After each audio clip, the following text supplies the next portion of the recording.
Candace. And I'm Ripley. And this is Comicsplaining. The show where we've got shit to give away, but not just yet. Yes. We're gonna get to that at the end of the show. Our contest is over, so we're about to hear about the winners. Woohoo! But not yet. No. First, we gotta get through one of my favorite arcs in all of the X-Men stuff. Probably the best in the Roy Thomas, Neil Adams run that I already love, but there are other good ones in here too. So we're going to be starting off, our first issue for the week is X-Men 57 from April of 1969. Written by Roy Thomas, penciled by Neil Adams, inked by Tom Palmer, and lettered by Sam Rosen. So, something I was noticing on this cover, which is not important, but the way that Beast is shaded implies that the red part of his costume is a different kind of fabric. Yeah, it's strangely done. Yeah. It's like he's got, petard? That can't be right. I don't know. It's like when you, in school, when they were doing dodgeball, but the way they did it was just, they can't do fucking shirts or skins in schools anymore, because you can't be like, take your fucking shirt off. So instead it's like, wear this stupid jersey thing over your thing. So that's like Beast's stupid little jersey. Yeah. We open our issue on Lorna Dane to find out that in the interim, she moved clean across the country to apparently get a very spacious Manhattan apartment. What does Lorna actually do for a living? What kind of job does she have to pay for spacious Manhattan apartments? We get no hint of that, because apparently she's just hanging out in her apartment in full costume, as you do. As you do. Why not? She's a little bit troubled by the fact that her mutant powers seem to be waning. But her dismay is quickly replaced by another emotion when suddenly thuds of giant footsteps are heard outside, and a pounding on the walls fills the air. A voice booms through the air stating, "Prepare yourself, mutant!" Breaking their way into Lorna's apartment, the Sentinels tower over Lorna as she cries for help. The narration would have you believe that no one heard this, but I don't think even in the early morning in the middle of fucking New York City that the sound of giant robots breaking into someone's apartment isn't going to catch attention. But sure. No one heard it in the New York sense that you hear it and you just walk past because it's not your business. The mariachi band on the subway, sure. It's not your business, walk away. Just another day, another dollar. Mm-hmm. Well, anyway, meanwhile, halfway around the world, the X-Men stand in stunned silence, peering at Alex Summers. Now, how did we get here?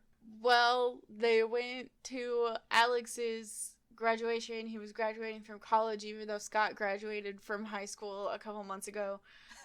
And then he got kidnapped by the Living Pharaoh, who wanted to kill him, or maybe wanted to kill Scott. Or maybe both. Or maybe both. And then they were in Egypt. And the Pharaoh and Alex were somehow cosmically connected so that their powers came from the same source for some fucking reason. Like soulmates, but not at all that. And the Pharaoh sucked the power out of Alex and became a giant gray statue man.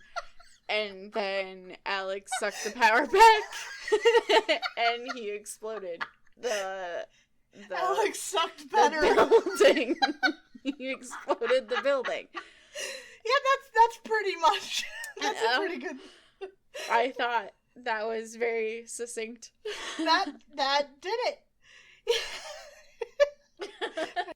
They stand in stunned silence around Alex, who is still understandably freaking out. Apparently, the Living Pharaoh is fine, and he's just standing around in his pajamas. Is it that guy right there? Yeah, it's the guy in the blue. He's wearing, It looks like long johns. I swear to God, like big blue long johns with a belt. It looks like Jodhpurs. Fair enough. I can kind of see Jodhpurs. Or maybe he's just got a weird ass. It's hard to tell. Could be. He's not part of the group, though. This is a weird choice.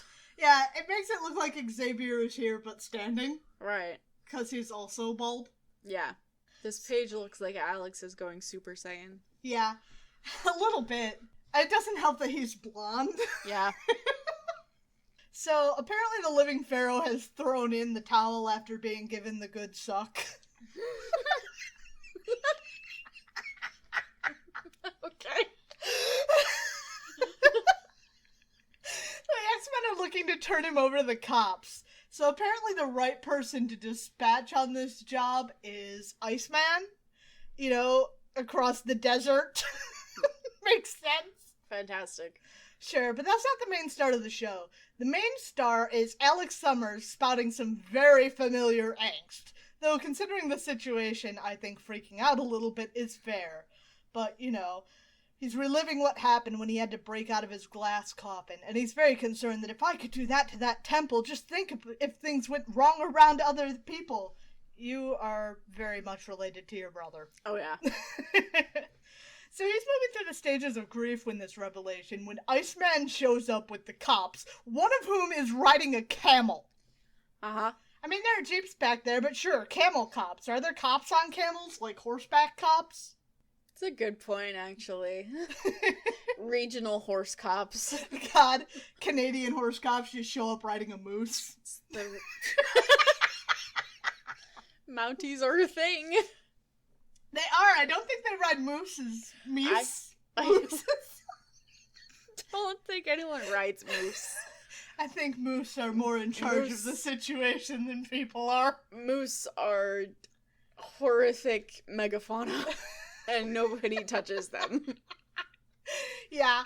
So, like, they're Jeep cops here, but there's also the camel cop. Yep. And things don't go quite to the X-Men's plans, as apparently the cops know the good professor well. I guess Professor Abdal, as we're now knowing him, is a pretty big deal here in Egypt, but he immediately hijacks this meeting with the cops to point the finger at Alex for the destruction of the temple. Scott attempts to intervene, accusing Professor Abdal of being the shithead that we found him to be all along, but the cops don't take that particularly well, in true Scott Summers talking to the cops fashion, and they're ready to take the whole group into custody at Professor Abdal's word. They're ready to start off with an already agitated Alex, and when they make a move on him, he lets out another blast out of his control. The X-Men quickly go to town, knocking the cops down and out of the fight, but as they do, Alex slips off to run across the sand, seemingly fleeing from humanity, following up on his anxiety that he's too dangerous to be around other people. I mean, say what you will about Scott wandering off and doing stuff, but he never ran off into the desert. Yeah, it's not a great choice. He's also still wearing that, like... Egyptian skirt thing? Yeah, and nothing else. You're gonna die. You are so white, kid. You are going to die. Through the course of the fight, at some point in the fray here, Bobby realizes that Alex is not here anymore, which gives Scott the oomph he needs to really finish this fight. So the X-Men leave the now powerless living Pharaoh behind. There are bigger fish to fry. They take off in their air car that isn't definitely an Avengers air car that they conveniently forgot to ever take back. And painted pink. I thought it was pink. Was it green? It was blue. Oh my god. Wow, they stole the Avengers air car and painted it? Fucked up. I know, it's crazy.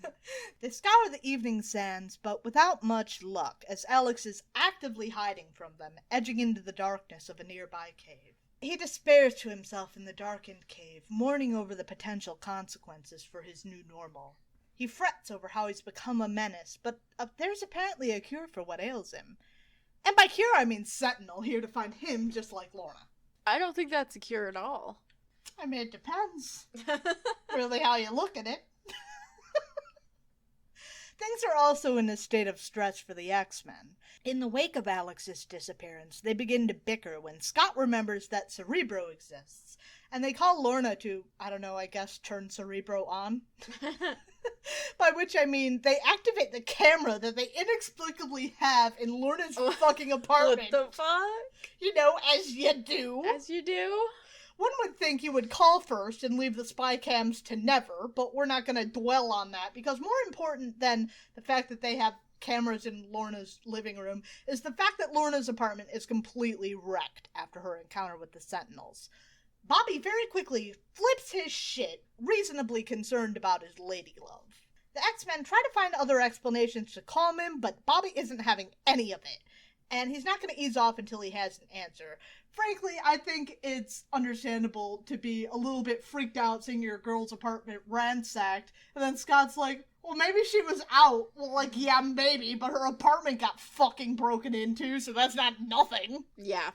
So Hank decides that he and Bobby should head back home to get to the bottom of the Lorna business, planning to hop on the next freighter heading stateside. I don't think that's the rapid response that the Bobster was looking for, Hank, but sure, I mean, he's willing to roll with it.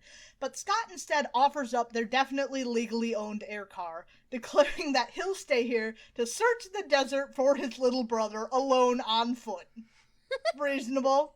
The family resemblance is coming through. It runs in the family. I like how Hank is like, me and Bobby will do this, and Scott is just like, I'll do this all alone, like he entirely forgot about Gene and Warren. Right. But luckily they didn't forget about him, and they think that his plan of wandering sad and alone through the desert with the camelback mounted brigade on his tail is a dumb one. Yeah. So they stay behind to assist Scotty with his search. Meanwhile, some mysterious figure with a case of crazy eyes and a brain hat has figured out that the X-Men have split up somehow. With their transportation time drastically shortened, Bobby and Hank get back to New York fairly quickly, but when they arrive, all they find is Lorna's apartment a complete wreck. Oh, and a bunch of cops, holding them at gunpoint and declaring them under arrest. This just keeps happening, no matter what side of the world they're on. Yeah, I don't... and Bobby even points it out. No, I think it's Hank, actually. Police, American style this time, but how? Why? And I mean, that's a good question, because we have no idea why they're under arrest. Yeah. Is it because the authorities have decided that they're in league with Cyclops' murder plot for a corpse that's no longer there? Is it because they're in Lorna's tattered apartment and the X-Men responded to the crime scene from Egypt faster than the NYPD? Is it bigotry again? Beast would also very much like to know why. We're not going to get the answer anytime soon. Iceman has no patience with the police when his kinda-sorta girlfriend's apartment got torn up at some point over the past 2 days. He freezes the cops, guns in their hands, and the X-Men look to beat a quick retreat. And the cop calls them a slur. Yeah, he does. You know, like cops do. Yeah. Well, that cop's name is Joe, which is what I was going to talk about, Joe. He's the only named one. His partner, he doesn't have a name. I like that he's brown. Right, that's a good color, brown for that age, right? Right? Yeah, he's definitely, like, African-American, and he looks African-American. Yes. Impressive. And yeah, incredibly. Considering that everyone will continue to be gray for another 10 years other than this. Yeah. Maybe not quite 10, that's a little bit over the top. Joe, despite having his hand frozen, in a show of fairly impressive upper body strength, hurls a chair across the room with his unfrozen arm and knocks Beast out of the fucking window. So, like, goddamn, man doesn't miss the gym day. So, yeah, it knocks Beast out the window, and this one is one of my favorite examples of why I love Neil Adams' art. This is a really cool page. Yeah, the paneling is so dynamic and fun, the moody coloring. Check out the video version of the podcast if you want to see it, because it's a real treat. So Hank topples through the air, sidewalk bound, but just in the nick of time, Bobby pulls out a save at the last moment, fashioning up a pole for Beast to grab onto and save himself, while he skids down on an ice slide. They make for what I think is a safe house in the city that Scott has set up. It's not particularly clear, they just say Scott has a place, so I'm guessing safe house. Once there, Bobby quickly falls back into that same sense of helplessness that was plaguing him back in Egypt, overwhelmed by the situation and their lack of answers. But Hank can at least try to figure out one of them. He turns the TV on, and it conveniently picks up on a federal judge's anti-mutant screed here on national television. The not-so-good judge has supposedly conducted some sort of study about mutants, and has come to the conclusion that mutants are a menace to human domination on Earth. So the way I'm reading that is pretty much, what if they're more powerful than us and won't let us keep treating them like shit? Right. The usual bigot bullshit. He then continues on to introduce his special assistant, Larry Trask. Now, is anything about that name ringing any bells for you? Yes. Yeah.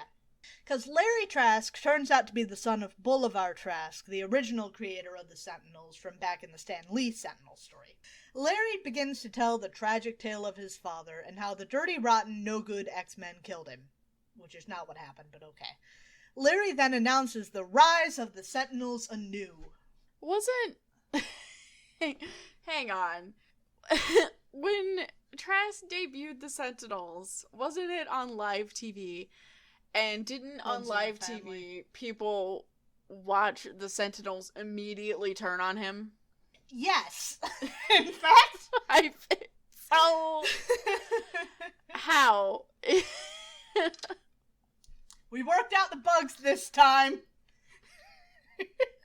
Well, I'm just like, how is he gonna say that his dad was like this amazing guy when his failure was fucking on live TV? Fake news. They doctored the film. Deep fake. Yeah. Deep fake in the 60s. So it's not entirely unknown. The Soviets just, like, old-timey photoshopped people out of pictures. But, I love the title of this. Oh, yeah. Yeah, we're on to our Origins of the X-Men segment, which, is a lot. It's one of the moments in comics that stands out to me as one of my most despised moments. It's, it looks nice. The art is nice. Yeah, the art is nice. What kills me is this is also written by a fucking woman. Mm-hmm. It's written by Linda Fite, penciled by Werner Roth, inked and lettered by Sam Granger. And yeah, so this time around is Jean's turn at bat with the title The Female of the Species. Sort of. Yeah, we're gonna get into her power breakdown, and it's a doozy. Yeah, with Jean's mental powers, she can pluck apples from trees and also peel those same apples just the same so she can make an apple pie. She claims this gives her an advantage over other people who are trying to cook, but I can't see how. What else are Jean's powers good for? Oh, it makes it much easier for her to lift furniture when she's cleaning. We do eventually get onto some less insulting things, eventually. That one page fucking stands out so vividly in my memory as something that I hate that I forget everything else that comes afterwards. Yeah, that was really bad. I also like this bottom panel clearly illustrating why the skirt is a bad idea. Right? The skirt's a terrible idea. And also the skirt is just, like, very short in general. Even for a skirt, yeah. Mm-hmm. That's like barely covering your underwear skirt. Mm-hmm. Well, what else can Jean do? Jean can telekinetically dodge things. She has telekinetic fine control. She can unlock locks. She can levitate. She's got the brain blast now, blah, blah, blah, blah, blah. But we gotta end on the note that her real ability is to turn men's heads without trying. Are we feeling empowered yet, ladies? Oh, I'm feeling so empowered I can't even handle it. So what would you do if you had telepathy? Because I've got an answer. I was thinking about this the other day. Telepathy or telekinesis? Both. I'm gonna hit the other one next. Oh. Telepathy. Well, I probably wouldn't be very responsible with it, and I'd use it for stupid shit, like making people get out of my way. That's not far off from what I was thinking. I would use telepathy mostly to broadcast to other people who wrong me when I'm driving. I hate you and you're a stupid motherfucker! That's what I'd do with telepathy. Yeah. But if I had telekinesis, I could get around that problem entirely by just floating my car. Yeah, that would be awesome. Right. No more fucking rush hour traffic. No more potholes. None of that. Mm-hmm. We're flying home, baby. Mm-hmm. What about you? What would you do with telekinesis?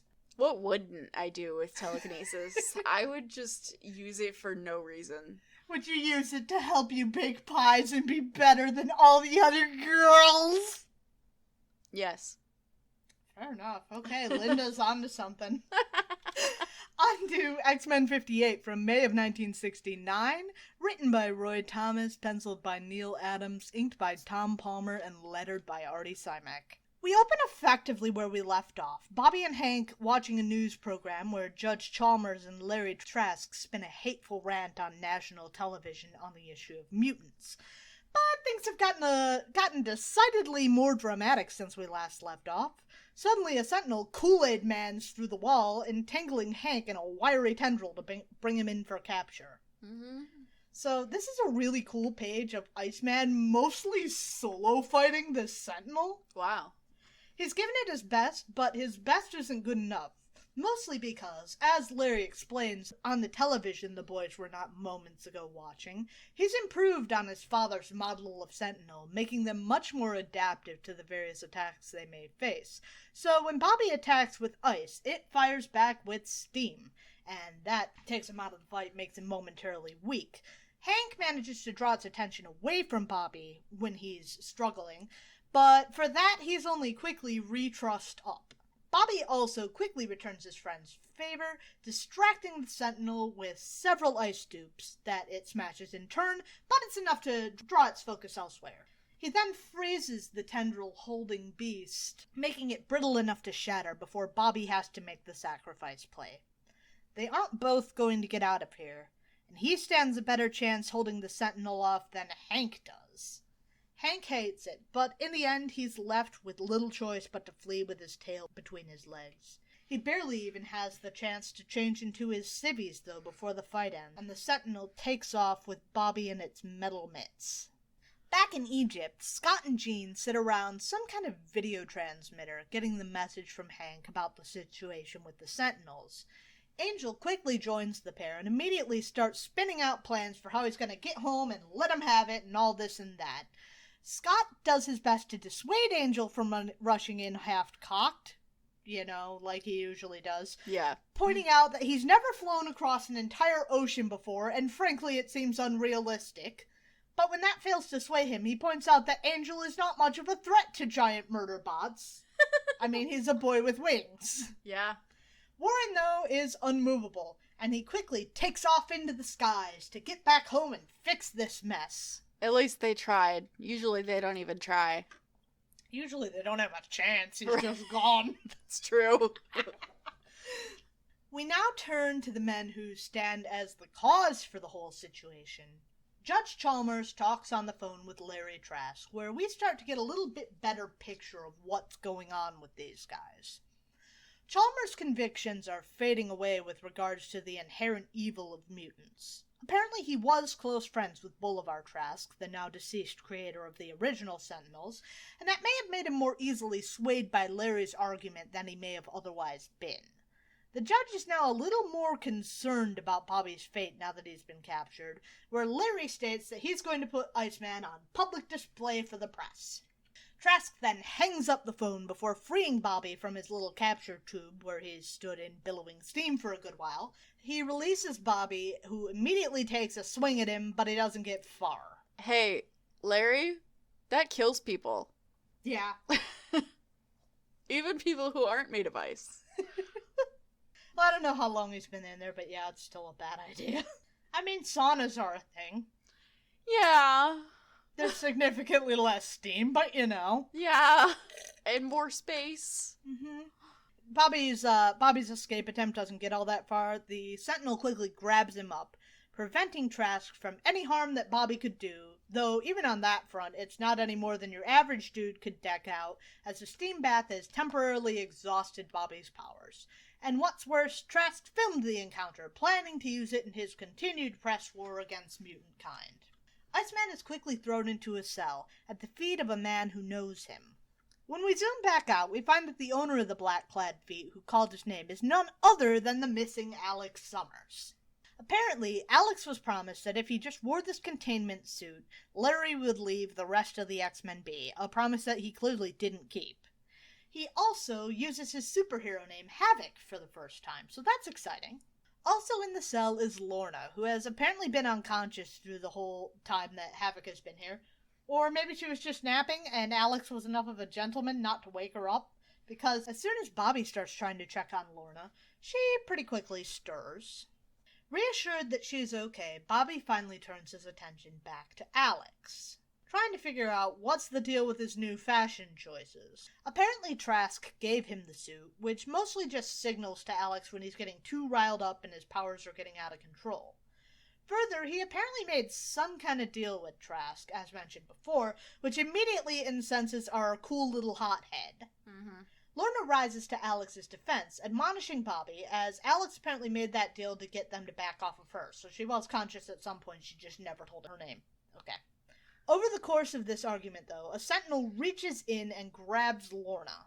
If Trask isn't going to keep his end of the bargain and leave Lorna be, well, Alex feels no such compunction himself, and he lets loose on the sentinel, utterly destroying it.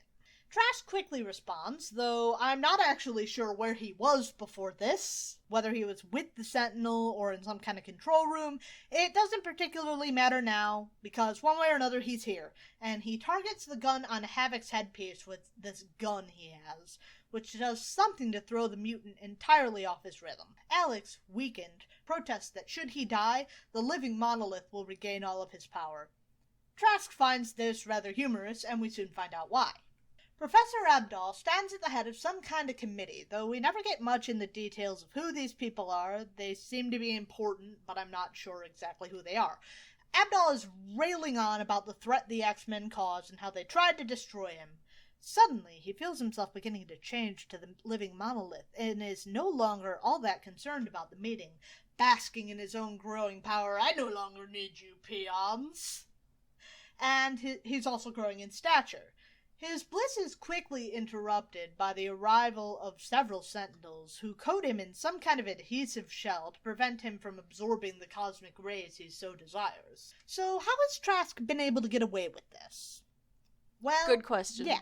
Apparently in the background life of recent years, while the X-Men have been having stupid drama with men in, bug suits,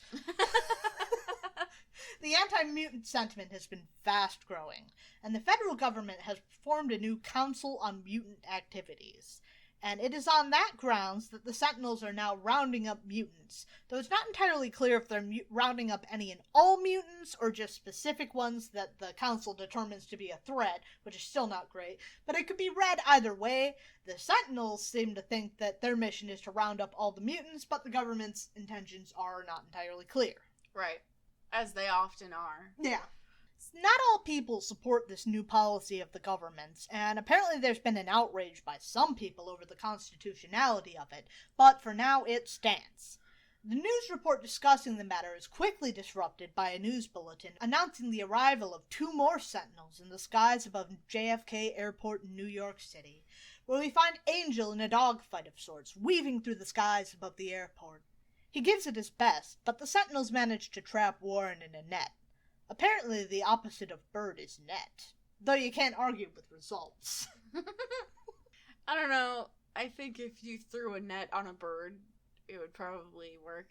Yeah, like, you can't argue with results. Can't. What's worse is that we find this was totally unnecessary. Warren's stupid trip didn't get him there any faster than his friends, Oh my god. who watch horrified from a plane circling in a holding pattern above the airport. How did they get to a plane that fast?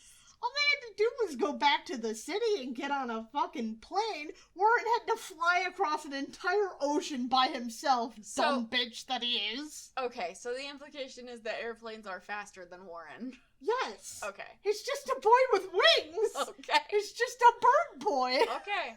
Yeah, so they're watching this, and they're not happy. Yeah. The Sentinels apparently do sense the pair, but their programming only allows them to pursue one mutant, and they already got their quarry. So these Sentinels are better than the last ones, but they're still not very good. There's still problems here. The ruthless hunt continues, though. A Sentinel bursts through the wall of Mesmero and Magneto's current hideout.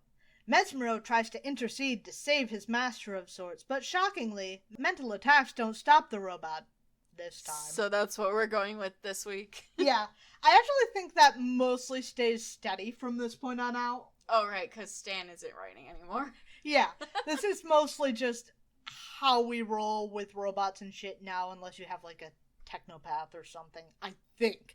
We might still encounter it, but mostly. Given that this is Mesmero's whole thing, there's not much for him to do.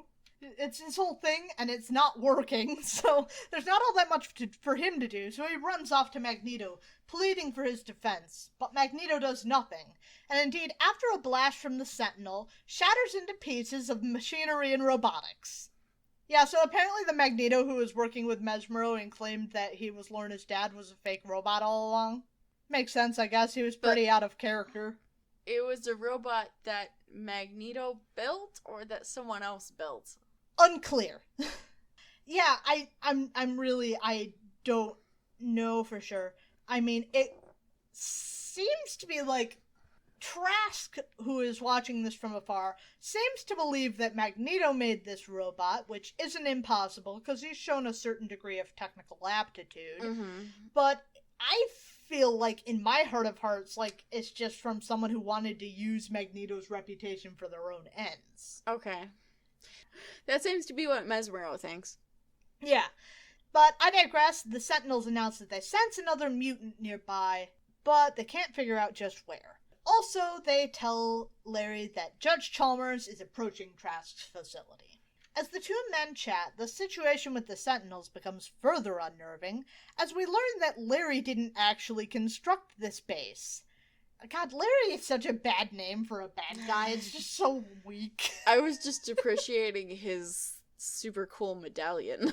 Isn't it fab? Yeah, so apparently after being given their mission, the Sentinels just made this whole thing. They decided that this is what they needed to do to make the mission happen.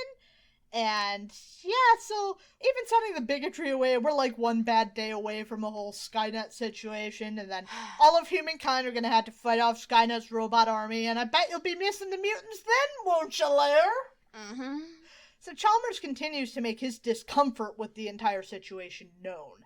And I gotta wonder how shit-faced Larry got this guy to fail to consider that these are all people. I got the impression that when they first started working together, Larry gave the impression of a much less draconian, though still shitty, situation. Chalmers is shocked to see that Larry has all of the mutants in tubes under suspended animation. Larry is not receptive to his dismay, though, striking back with anger. He doesn't consider the mutants to be human, and now that he's on a roll, even if Chalmers backs out, Trask will just continue on his own with the Sentinels. Chalmers seems to soften a bit towards his cohort, taking an approach more geared at empathy and diplomacy. In his eyes, even Bolivar Trask wouldn't have wanted the mutants treated unfairly. Dubious. He just wanted to protect humans. Larry, though, stubborn as ever, declares that he'll worry about the mutant side of things once he's got them all captured and humanity seemingly saved. Their argument is interrupted, though, by surveillance images of what he assumes to be the X-Men, nearby but not quite there yet. Apparently, Jane and Scott reunited at Hank at some point, which is good, and now they're here seeking their friends. They begin to suit up for the conflict, unaware that Trask is able to monitor them from afar. Creepy. Yes. Larry swears on his medallion that he'll capture these X-Men too, which would seem to be a weird thing to swear on, but Larry exposits for us that the medallion was once his mother's and that his father then made him swear to never take it off. Okay. It's weird, but I can see how ingraining that idea in a child's mind would probably stick.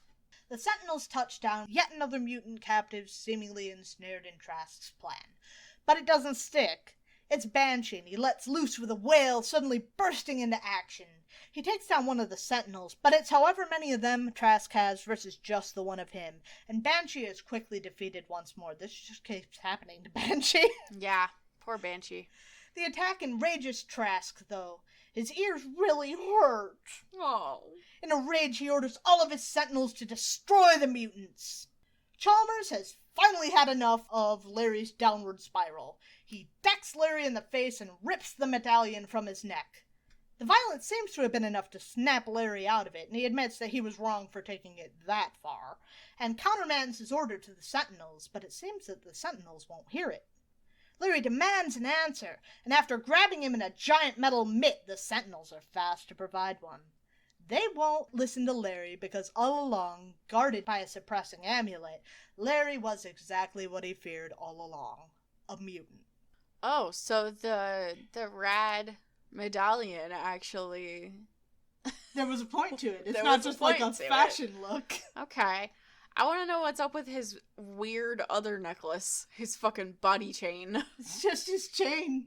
It just kills me that it's like, it's hanging in the front and the back. Right, this thing is fucking huge. And I don't know how it stays on him. It's ridiculous looking. If I walk very slow, or maybe it's like sewn into his shirt, that would be weird. That's weird.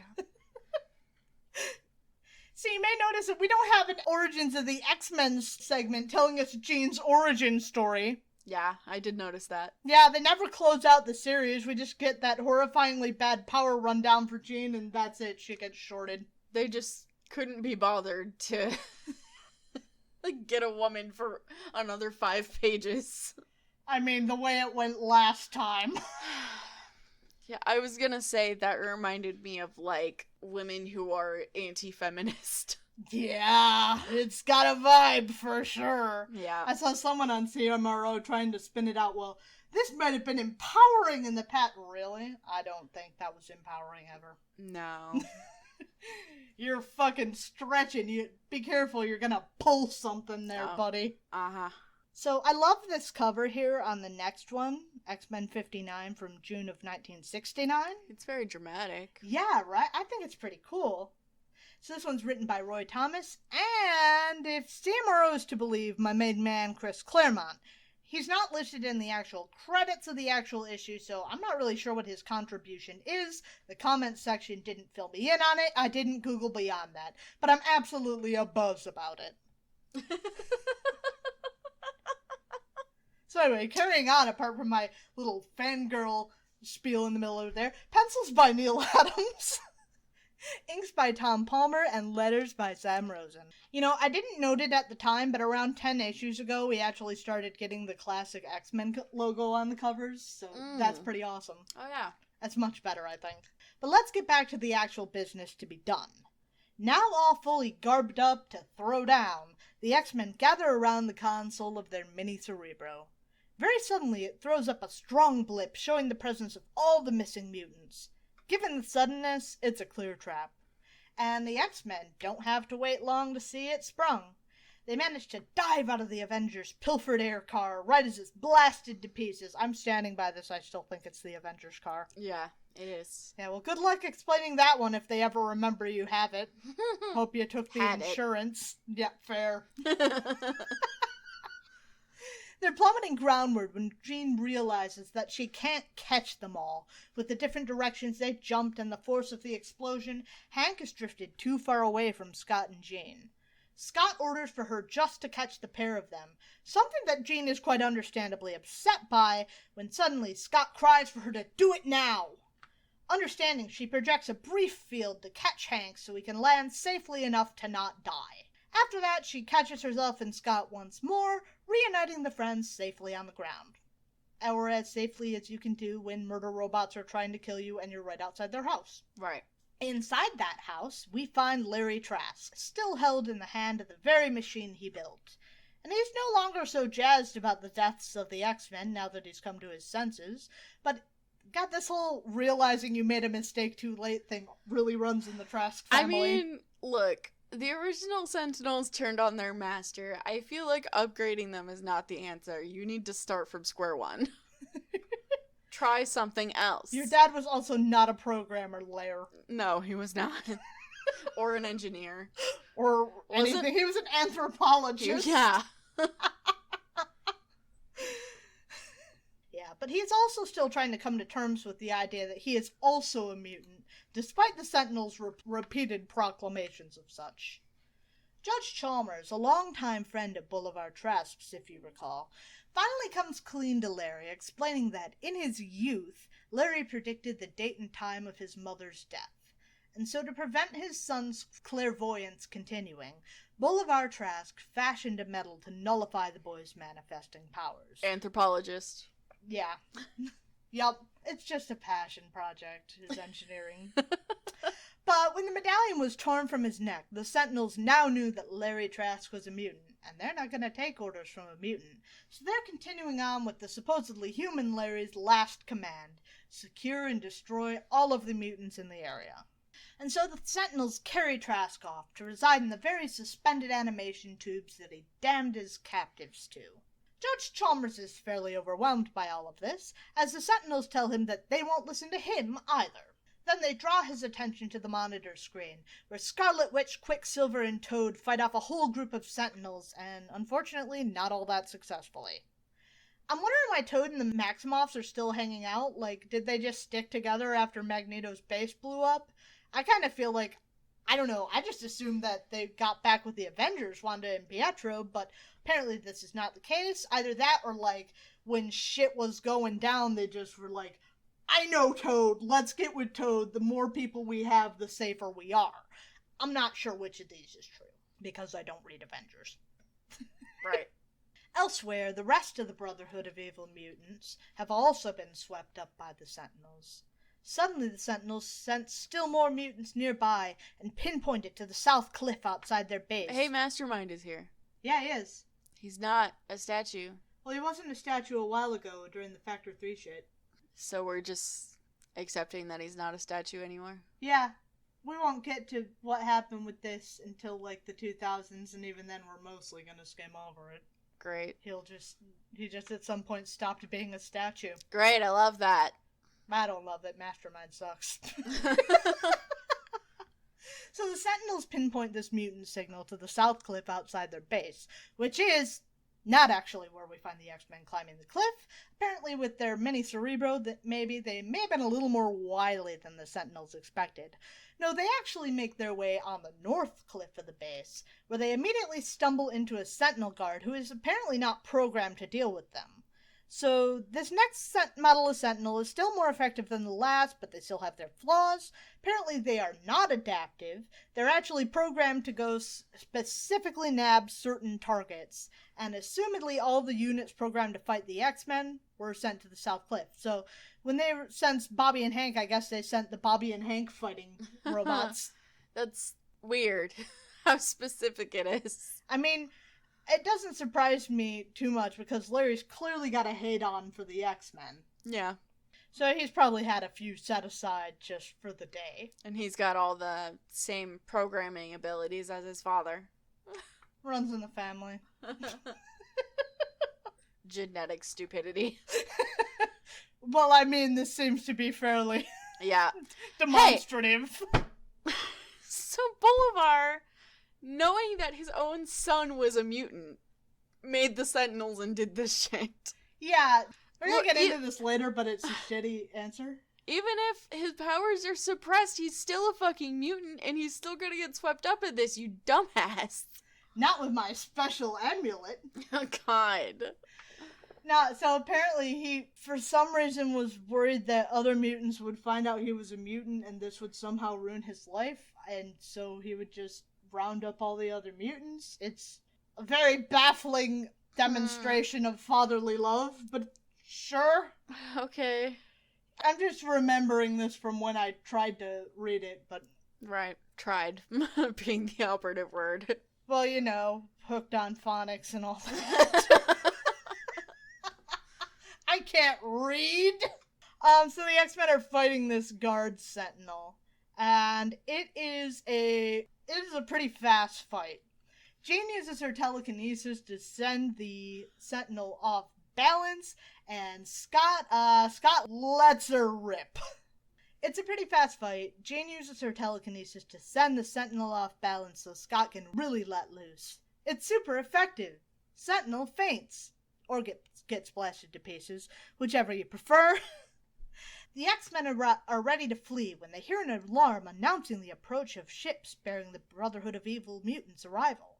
Scott begins to formulate a plan as the ship lands, and the attending Sentinels are drawn away to deal with what the fuck is up with the Sentinels' failure to report.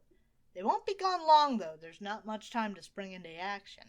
As soon as the coast is clear, the X-Men clear the cargo hold to the unattended prison ship, where they find Wanda, Pietro, and Toad taken captive. They free the mutants, swearing them to keep out of the way, but suddenly the Sentinel returns to report the destruction of the guard. He's directed to place the captives in their sleeping pods. The Sentinel moves in to grab them, but suddenly realizes that he does not have the right mutants. This realization comes too late, though. He wasn't programmed to deal with this lot, so the X-Men, now disguised as the Brotherhood of Evil Mutants, Well, Beast leaps into action, quite literally, using Toad's restraints to give him just additional force as he knocks the Sentinel off balance with his kick. And then again, it's Psyche's turn to shine. Dressed up as Pietro, he absolutely scrap heaps the driver with a mighty blast. A group of Sentinels responds to the alert over the defeated guard, but the X-Men manage to temporarily hold them up with toppling fuel barrels their way, like this is a fucking video game or something, but it does hold them off. Larry Trask stands in... God, I hate that his name is Larry. It's just not threatening at all. It reminds me of, VeggieTales. It reminds me of my one celebrity encounter. My one celebrity encounter, I was skiing one time. I was up in Killington, and I hear who I think was Larry the Cable Guy on the fucking chairlift chair ahead of me, yelling at someone skiing down the hill, "You gotta turn your skis down the hill!" Oh my god. And then when he tried to get off the chairlift, he broke his ski pole. Amazing. I don't even know if it was Larry the Cable Guy, I just think it was. That's my one semi-celebrity encounter. Maybe Larry the Cable Guy on a ski lift. Maybe. Maybe. Okay. So Larry's in his tube, dreaming with horror of a future where he witnesses Havoc's death. After a moment, the young clairvoyant spots the vision for what it is. And realizing what he saw, he begins to formulate a plan. But trapped in this tube, he can't execute it himself, or even tell Judge Chalmers what needs to happen. With desperation, he stares at his gun on the floor of the control room. And after following Trask's eyes, Chalmers spots it too. He attempts to pull the trigger to see what it does, as you do. This is a gun! What happens if I pull the trigger? Wow. Good plan, Chalmy. Jeepers. Jeepers. Jeepers creepers. Mm-hmm. But the gun doesn't do anything, seemingly. Puzzled, Chalmers stares back at Trask before realizing that Trask is now staring at Alex. Chalmers is disbelieving that even now Trask wants blood, but we turn instead to another group bound for the control room. Our disguised X-Men fight their way through a stream of Sentinels, with their ruse seeming to be super successful. Beast holds back to deal with another one that seems to be pulling himself back together, and he ushers Cyclops and Marvel Girl to continue on their way to the control panel. This seems a little contrived, but sure. Jean really doesn't want to follow Hank's idea. She hates the idea of leaving him behind, but at Scott's insistence, the pair charge onwards towards the control room. One last door to get through, but the entrance to the control room is guarded by 2 Sentinels. The Sentinels think they know what they're in for, but they are not. Only one of them has to make it there, and Jean nominates Scott by toppling the Sentinels with a mighty pull. I also want to point out that I love the art on the panel where she does Yeah, this. I think this is really rad. They're also still impersonating Wanda and Pietro. Yeah, they're doing this the whole time. Well, that's why it's successful, why it's throwing everyone off, because they just look at them and they're like, oh, it's Wanda and Quicksilver. You know, Quicksilver with his brown hair. Yeah, his brown hair and his Cyclops visor. Oh, you know, you gotta, every once in a while you dress up.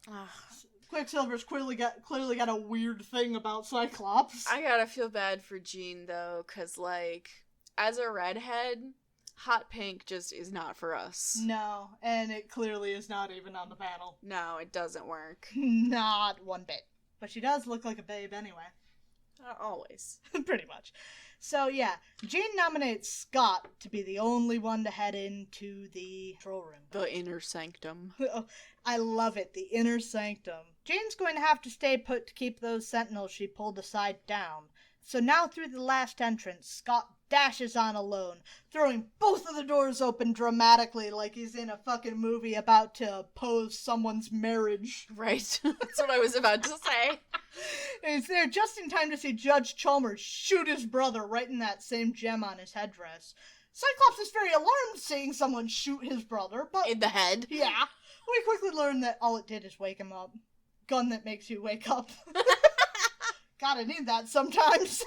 The last Sentinel in the control room turns to dispose of Scott, but Judge Chalmers throws himself in front of the blast meant to hit Cyclops.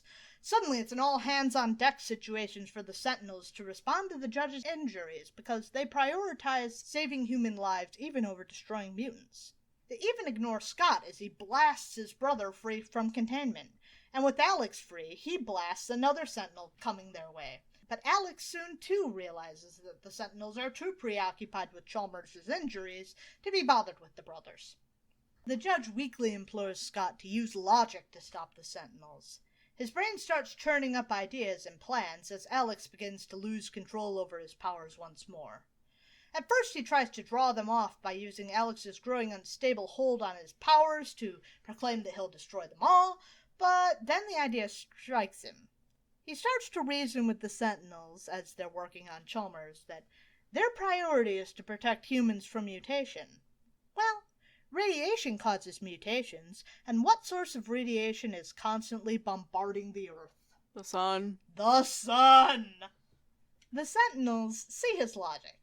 The only way to protect humanity from mutations is to go fight the sun. Great idea. But then Scott is preoccupied by his brother's growing crisis. Havoc dashes off elsewhere to get to where he can't hurt anyone first, but it's too late. He soon sets things off, sending a shower of rubble down upon himself, even as the Sentinels begin to take off to wage war on their ultimate foe, the sun. And so the Sentinels fly in a fantastic splash page into the sun, causing nary a reaction from the massive ball of gas. Shocking that their assault didn't work. I can't believe it. And now there's just the one thread left untied.